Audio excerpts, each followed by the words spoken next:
আজকের মুসলমানরা বুদ্ধিমত্তার সঙ্গে বিপদগুলোর মোকাবিলা করতে হবে, নচেত পিছিয়ে পড়তে হবে। পিছিয়ে পড়ে যাবে আর মাথা উঁচু করে দাঁড়াবার জায়গা পাবেন না। ভারতবর্ষের মাটিটা সংকীর্ণ হয়ে আসতেছে, দেখছেন না? কখনো মসজিদ ভাঙতেছে, হাজার হাজার বছরের পুরানো মসজিদ ঠুনকো অজুহাতে। কোথায় রাম? কেউ কেউ ঐতিহাসিকরা বলতেছে রাম বলে কেউ ছিল না, এটা কাল্পনিক, তারই নাম করে মসজিদটাকে তোলপাড় করল। আবার এক ধোঁকা তৈরি হলো, বলে মুর্শিদাবাদে আমরা বাবরি মসজিদ তৈরি করতেছি, হাজার হাজার কোটি টাকা সেখানে দাম। পাগলা মুসলমান তো বাপ, এর গা হিত বুদ্ধি জ্ঞান নেই বাপ। কোথায় জাতি হবে আর কোথায় জাতি হবে না, কোথায় দিতি হবে আর কোথায় দিতি হবে না, কাকে ভালোবাসতে হবে আর কাকে বাসতে হবে না, এই পার্থক্য জ্ঞান মুসলমানদের নেই। এক ধোঁকায় পড়ে গেল বাপ। আমার সোনামানিকেরা হাজার হাজার শহরের নাম বদলে দিচ্ছে, মুসলমানদের স্মৃতি চিহ্নগুলো কেটে সব হারামি বেঈমানি করতেছে, রাম রাজত্ব তৈরি করার পরিকল্পনা। কোথায় শুয়ে আছেন, ঘুমাচ্ছেন? কোথায় ঘুমাচ্ছেন? ঘুম হারাম হয়ে যাবে, দাঁড়ান, কদিন যেতে দেন। চাষির মতো অবস্থা হবে। চাষি সেই শোনেননি প্রবাদ বাক্য, বলে চাষি তুমি বসবা বেলা হলি। কি হলি বসবা? বেলা হলি, মানে ঝগড়া বাদিয়েছ তো চাষির মুখ খারাপ, খুব গালাগালি দিচ্ছে। আরে ভদ্র ছেলে, ভাই ফোটা কিছু বলতে পারতে না, তে বলতেছে চাষি তোমার আর কি বলবো, গালাগালি টালি দেবো না, তবে বসবা একটু বেলা হলি। তারপর যেই বেলা হইয়াছে দেখে সব বনাস, পুঁই শাকের মাসানের সব গোড়া কেটে দিয়েছে, পুঁই শাক শুকিয়ে, পাতা টাতা লতা পাতা সব শুকিয়ে যাচ্ছে। এ ভাই ফোটা বলতে চাচি আমি বললাম না বসবা একটু বেলা হলি।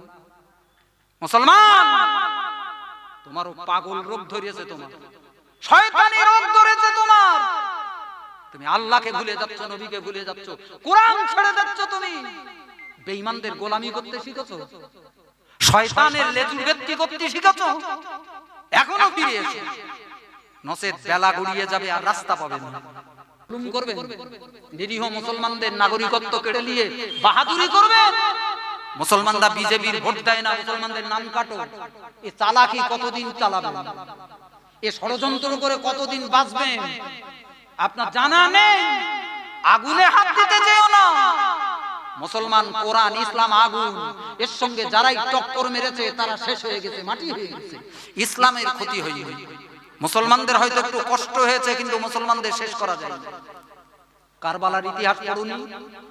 ইমাম হুসাইনকে যারা শহীদ করেছিল, ইমাম হুসাইনকে যারা মেরেছিল, তাদের করুণ ইতিহাস পৃথিবী তাদের কি শিক্ষা দিয়েছে? এটা চিরন্তন পৃথিবীর শাসকদের জন্য। নিরীহ মুসলমানদের রক্ত নিয়ে হোলি খেলতে যেও না, এদের বিশ্বাসে আঘাত করতে যেও না। আমি আমাদের সরকারকে বলবো, আমি আমাদের পার্টির নেতাদেরকে বলবো, মুসলমান জাতি আগুনেতে হাত দিস নে বাপ, এদের বুকে আঘাত করিস নে, আগুনে পুড়ে ছাই হয়ে যাবি সেদিন খুব সামনে। দেখবেন, দেখে নেবেন ইসলাম কত সত্য। আমার সোনামানিকেরা, তো ইসলামের কলেমার দাওয়াত দেওয়ায় হযরত বেলাল ইসলামের কলেমা পড়ে নিল। এই অপরাধে বেঈমানরা বেলালের হাত পা বেঁধে, পায়ে দড়ি বেঁধে উটের পিছনে লাগিয়ে দিল। উটটাকে মরুভূমির ময়দানে চালনা করলো, পাথর কাকর সব ঢিবি ঢিবি উঁচু হওয়া, দৌড়াচ্ছে উট, আর গায়ে উট যেমন নেচে নেচে দৌড়াচ্ছে, বেলালের শরীরটাও নাচতেছে। ভারতীয় মুসলমান, ইসলামের ইতিহাস শোনো। আগামী দিন হতে পারে তোমার জন্য এত ভয়ানক, কিন্তু ইসলাম ভুলে গেলে চলবে না। টাকার অপার করবে বিজেপির লোক এসে, ইসলামকে ছেড়ে দে, আল্লাহ আল্লাহ নবীকে ছেড়ে দেইলে 10 লাখ টাকা, নচেত বাড়িতে তাড়াবো। এটা বেশি দিন দেরি নয়, খুব তাড়াতাড়ি। অতএব আপনাকে ঈমান মজবুত করতে হবে, সাবধান সতর্ক হতে হবে। হযরত বেলালের শরীরটা বেঁধে দিল, উট দৌড়ায়, কাটা গাছে লাগে, পাথরে লাগে, ঢিবিতে লাগে, গলা গলা দলা দলা মাংস গোশত ছিঁড়ে যাচ্ছে। ইসলাম তার নাম দেখে, তাদের রক্তের সঙ্গে ইসলাম মিশে গিয়েছিল। বাবা জীবন দিতে রাজি, কিন্তু আল্লাহ ছাড়তে, জোরে বলুন, রাজি না। আমরা পারবো বাবা? এই ঈমান তৈরি করুন, এই ইসলাম তৈরি করুন, ইসলামকে নিজের মনে করুন। মসজিদ, মাদ্রাসা, কোরআন, দ্বীন, এগুলো আমার নিজে, একে রক্ষা করার দায়িত্ব আমাদের। পাড়ায় এক বছরে একদিন মাহফিল করবেন, কেন জাফরপুরের মুসলমান গাইসে বসা যায় না বাবা? ও জীবনে যেন চা খাইনি, ও জীবনে যেন চা খাইনি, শালা চার দোকানে ঘুর ঘুর করতে। এ মুসলমান বাপ, এ মুসলমান কি হবে? এর কি আছে টাকা? আমার দিনদার ইমানদার ভাই বাপজিরা ভালো করে মনে রাখো, আল্লাহ নবী সাহাবী বিলাল রাদিয়াল্লাহু তাআলা আমার দিনদার ইমানদার ভাই বাপজিরা এত নির্যাতন অত্যাচারের পরেও গা দিয়ে রক্ত গলগল করে বেরিয়ে যায়, রক্তগ্রস্ত চামড়া ছিলে যায় বাপ। বেঈমানরা সারা দিন এমন করে অত্যাচার করলো, যেই না দিনের আলো নিভে গেল হযরত বেলালকে দাঁড় করিয়ে দিল। বেলাল তখন একেবারে মরণের দ্বারগোড়ায় দাঁড়িয়ে এই যেন মৃত্যুবরণ করে। এই সময় রক্ত মাখা বেলালকে দাঁড় করিয়ে দিল। ও বেলাল, এখন আল্লাহ ভুলে যা, এখন নবীকে ছেড়ে দে, কলেমা ভুলে যা। ওগো ভারতবর্ষের মুসলমান শিখে নাও ইসলাম কার নাম। সেদিন সাহাবীরা কেমন ইসলাম কবুল করেছিল। আমার দিনদার ইমানদার ভাই বাপজিরা হযরত বেলাল রাদিয়াল্লাহু তাআলা এমন জায়গায় দাঁড়িয়ে আঙ্গুল উঁচু করতে করতেছেন, জবানে কথা বলার ক্ষমতা নাই, আকাশের দিকে আঙ্গুল উঁচু করে দেখিয়ে দেন, না না আমি বেঈমান হব না, না না আমি আল্লাহ ভোলা হব না, আমি আল্লাহকে মেনে যদি মরতে হয় তবুও মরব। একটু জোরে বলুন সুবহানাল্লাহ, আরো চিল্লে বলেন না সুবহানাল্লাহ। ও দিনদার ইমানদার ভাই বাপজিরা, এরপরেও বেলালকে যখন বেঈমান বানানো গেল না, বেঈমানরা নতুন কৌশল অবলম্বন করলো, বেঈমানরা নতুন যুক্তি বার করলো। উটের কাঁচা চামড়া খুলে নিয়ে এক তো গরমের দেশ মক্কার দেশ, সেই চামড়ার ভিতরে পরিয়ে দিল। আমার দিনদার ইমানদার ভাই বাপজিরা, বেলাল ঘেমে ঘরমাক্ত হয়ে গরমে সাদা হয়ে গেল। আরে মৃত্যুবরণ করার উপায়, মুখ দুটো বন্ধ করে দিল, সন্ধ্যা পর্যন্ত এরকম করে রেখে দিল। সন্ধ্যাবেলা চামড়ার ভিতর থেকে বেলালকে বার করলো। আপনারা বেলাল, ও বাংলার মুসলমানরা, জাফরপুরের মুসলমানরা শিখে নাও, আল্লাহর প্রতি কত বিশ্বাস আনয়ন করবে, কেমন করে জীবন তৈরি করবে। তোমার কাছে অনেক লোভনীয় বস্তু আসবে, তোমার কাছে অনেক ষড়যন্ত্রের জাল তৈরি হবে ইসলামটাকে কেড়ে নেওয়ার জন্য, বেঈমান বানাবার জন্য, নবীহারা বানাবার জন্য। কিন্তু না না না না না না, আমরা মুসলমানের বাচ্চা, গায়ে মুসলমানের রক্ত, দুনিয়ার কোন ষড়যন্ত্রের জালে পা দিয়ে আমি আমার আল্লাহকে ভুলে যাব না।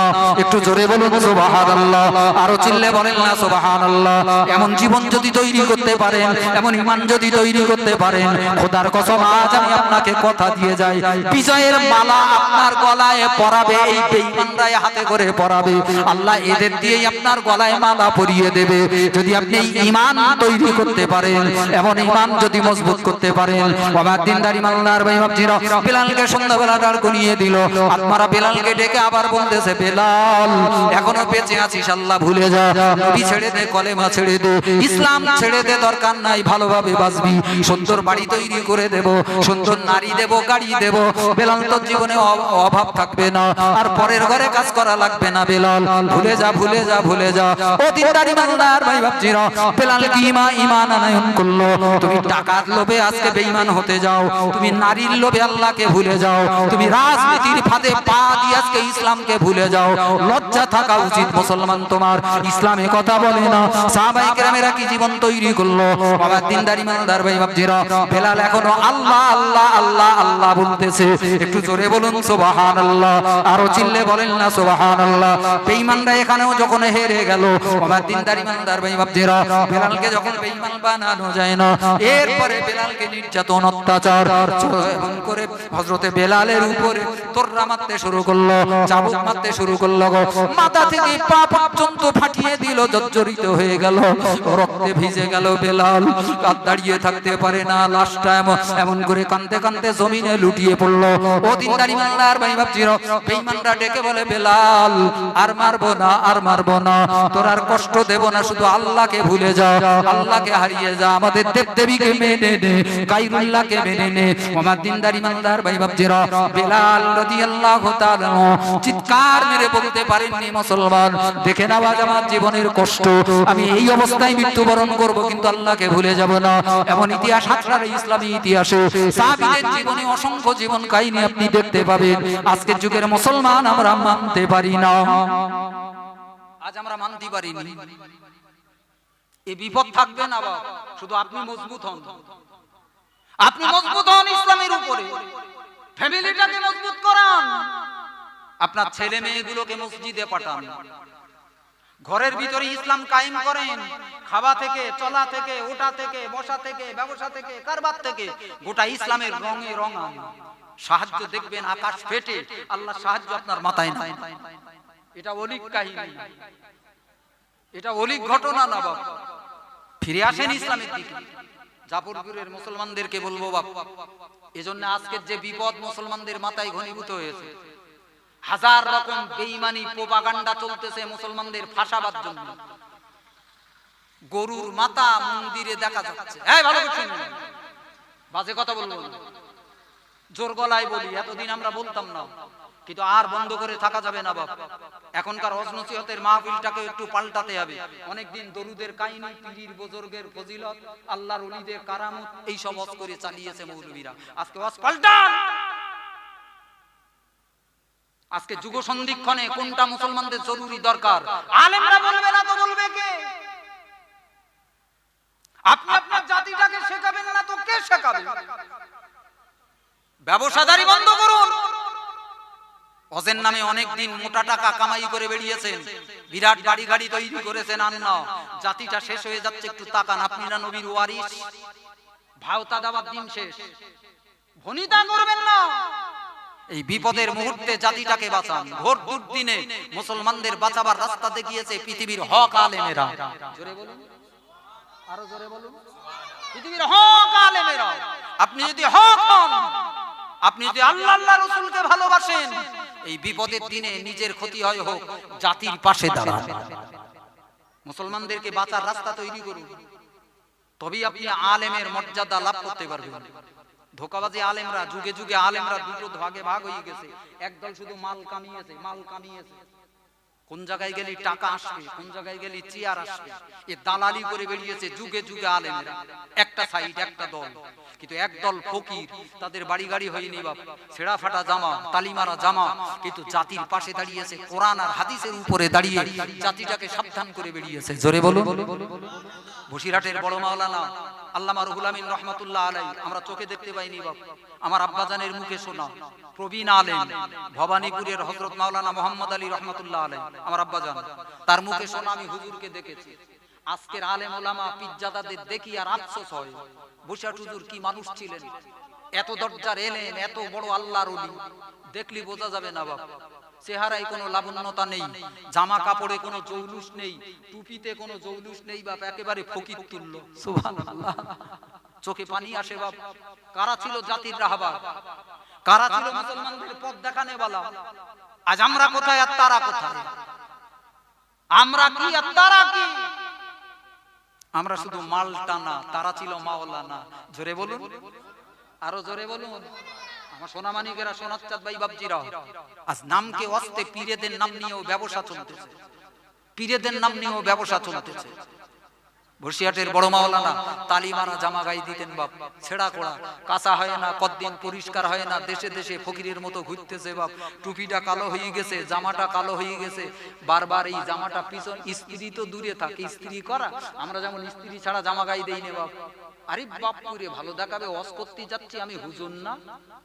আরে সর্বনাশ, একটা টুপি মাথায় দিয়েছে, তা কি জল জল জল জল করতেছে, মনে হচ্ছে মাল বে করতে এসেছে। ওরে এক্ষুনি একটা বে পড়িয়ে দে হুজুরি। কিসের ভনিতা, কিসের আড়ম্ব দেখতে পাও না? আজ আমার জাতিটা কোথায় দাঁড়িয়ে? জাতির ঘর আজকে হাহাকার, কাঁদতেছে মুসলমানরা। তুমি ফুর্তি করতেছো, টাকা কামাই করতেছো ধর্মের নামে, লজ্জা লাগে না তোমার? বেহায়া তুমি, পিজ্জাদা তুমি, হুজুর, লজ্জা থাকা দরকার তোমার। বসিরহাটের বড় মাওলানা জামাটা পিছন দিক থেকে গুটিয়ে গেছে বাপ, খাওয়া হয় না, মুখ শুকিয়ে গেছে, কাঁদতেন, কেঁদে কেঁদে কেঁদে কেঁদে চোখের পানি ফেলে ফেলে দুই চোখের নালা দিয়ে একটা কালো কালশিরে দাগ পড়ে গিয়েছিল। জোরে বলো। আজকে সে হুজুর কই? হুজুরি ঠুলো ঠুলি গুতোগুতি, এ বলতে আমি বড় হুজুর, ও বলতে আমি বড় হুজুর। সে হুজুর কই? সে হুজুর কই? ফুরফুরা শরীফের দাদা হুজুর পীর কেবলা রহমাতুল্লাহ আলাইহি, সাতচাল্লার অত ভনিতা ছিল না বাপ। মুসলমানদের বিপদের দিনে মনুমেন্টের তলায় দাঁড়িয়ে ইংরেজ রাজার বিরুদ্ধে হুঙ্কার দিয়েছিলেন। আজ কোথায় সেসব পীর বুজুর্গরা? কোথায় গেল বাপ? কে আপনাকে রাস্তা দেখাবে? কার উপরে ভরসা করে বসে আছে? কোথায় সেই আল্লামা দরগাপুরি? কই সেই আল্লামা দরগাপুরি যিনি হাতে বেতের বেকা লাঠি নিয়ে পার্লামেন্ট পর্যন্ত কাঁপাতেন? জোরে বলুন।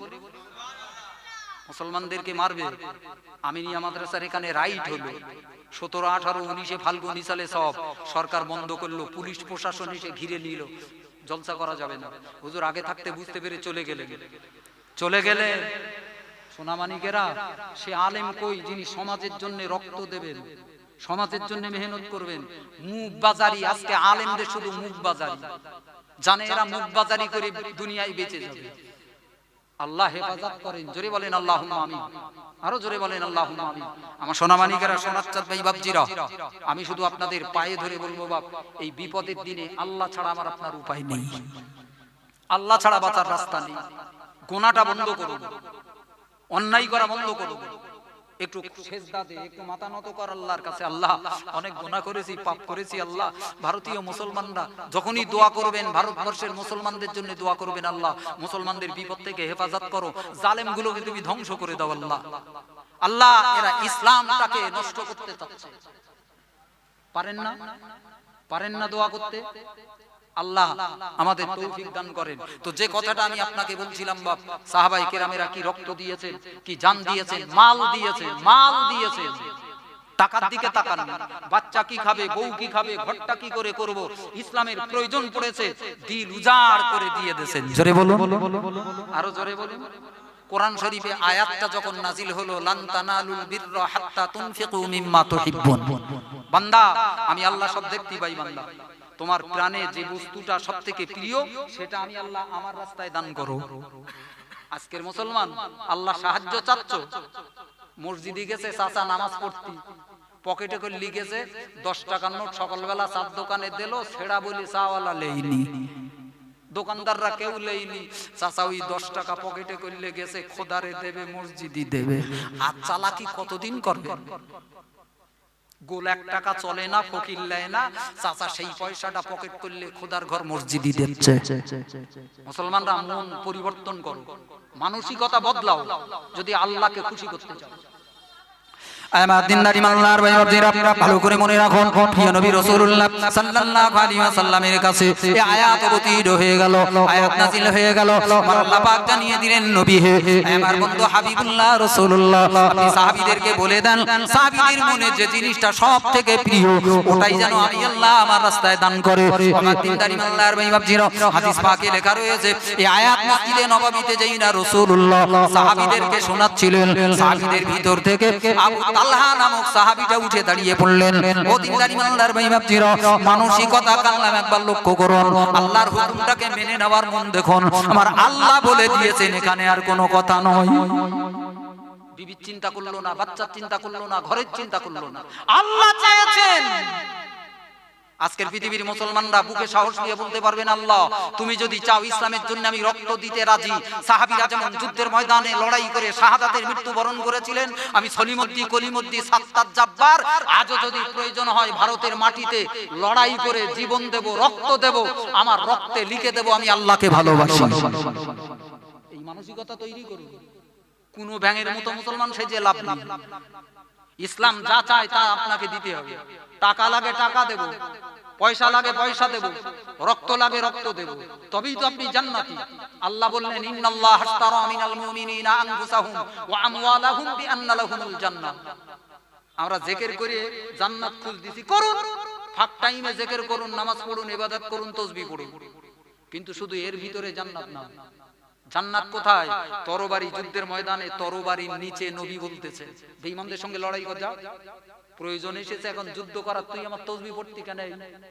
কলেমা পরে পড়বি, এখন লড়াইয়ের ময়দান ডেকেছে, আগে লড়াইটা করি, ইসলামটাকে বিজয়ী বানা। জিহাদ ফরজ। আল্লাহর নবীর কাছে আয়াত নাজিল হলো, ইয়া আইয়ুহান নাবিয়্যু, ইয়া আইয়ুহান নাবিয়্যু হাররিদিল মুমিনিনা আলাল কিতাল। সুবহানাল্লাহ পড়তে ইচ্ছা হয়। এই ওয়াজগুলো আমাদের ভারতের মাটিতে ভারতের মাওলানারা করেন, বাংলাদেশে জিহাদের ওয়াজ হয়। সাইদি সাহেবের মুখে শুনেননি? এরা মনে করে জিহাদের ওয়াজ করলে সরকার যদি আবার পাকড়াও করে। আরে জিহাদ নিষ্কলুষ একটা ইবাদত, এর ভিতরে কোনো খারাপই নেই, জুলুম নেই, অত্যাচার নেই। ইসলাম অকারণে কারো হত্যা করতে নিষেধ করেছে, জুলুম করবে না।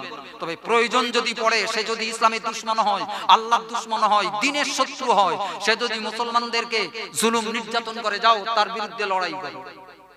নামাজ পড়ে, আগে যাও লড়াই করো, এটাও ফরজ। নামাজ যেমন ফরজ, যুদ্ধ করাও তেমন ফরজ। আল্লাহ বললেন ইয়া আইয়ুহান নাবিয়্যু হাররিদিল মুমিনিনা আলাল কিতাল, হে নবী কলেমা যারা পড়েছে তাদের যুদ্ধের ট্রেনিং দেন। এটা কোরআনের নির্দেশ। কোথায় আছো মুসলমানরা? কোথায় আছো মুসলমানরা? তৈরি হও। অকারণে মানুষ কাটার নাম ইসলাম নয়, অকারণে মানুষের বিরোধিতা করার নাম ইসলাম নয়। কিন্তু যে জাতির দুশমন, সমাজের শত্রু, সমাজে দ্বন্দ্ব লাগাচ্ছে, ফাসাদ লাগাচ্ছে, সাম্প্রদায়িকতার আগুন জ্বালাচ্ছে, তার গলা এক কোপে কেটে দাও, যা হয় হোক, ফাঁসি হয় হোক। একটা ভারতবর্ষের মাটিতে এত জুলুম করতেছে, শয়তানি করতেছে, হিন্দু মুসলমানের দাঙ্গাবাজ, মারো না, কাটো গলা কাট, যা হবে পরে দেখে নেবে। দেশে শান্তি আসুক, এটা কোরআনের নির্দেশ। কোরআন বলতেছে ইয়া আইয়ুহান নাবিয়্যু হাররিদিল মুমিনিনা আলাল কিতাল, হে নবী শুধু নামাজ শেখাবেন না, শুধু তাসবিহ পড়া শেখাবেন না, শুধু জিকির করা শেখাবেন না, মুসলমানদেরকে যুদ্ধ করা শেখান। জোরে বলুন, কি কথা কোরআন বলতেছে অনুভব করতে পারেন? বালিশে মাথা রেখে আমার কথা কটা একটু ভাববেন। আমি খুব ব্যস্ততার সঙ্গে তাড়াহুড়ো করে বলতেছি, তো কথা বলার হয়তো মনে থাকলে মনে রাখেন, আর বাড়িতে যে একটু ভাববেন কোরআন কি বলেছে। সুদ খেতে নিষেধ করেছে, জেনা করতে নিষেধ করেছে, বেঈমানি করতে নিষেধ করেছে। এটা যেমন আল্লাহর হুকুম, জিহাদের জন্য প্রস্তুতি গ্রহণ করা আল্লাহর হুকুম। আপনি তৈরি হন, ইসলামের জন্য লড়াই করুন। পার্টির জন্য অনেকদিন লড়াই করেছেন, রক্ত দিয়েছেন, ফিরে আসেন, আল্লাহর দিকে ফিরে আসেন। ওটা আপনার বাঁচার রাস্তা না, ওতে আপনার গুনাহ, ওতে আপনার নাফরমানি, ওতে আল্লাহর অসন্তুষ্টি। ফিরে আসুন, নেক জীবন তৈরি করুন, আল্লাহর দিকে তাকান, জাতির কথা ভাবুন, মুসলমানদের কথা ভাবুন। আমার জাতির উপায় কি হবে? মুসলমানরা বেশিরভাগ সব ঘুমানো জাতি, সবারই জাগার মতো মানসিকতা থাকে না।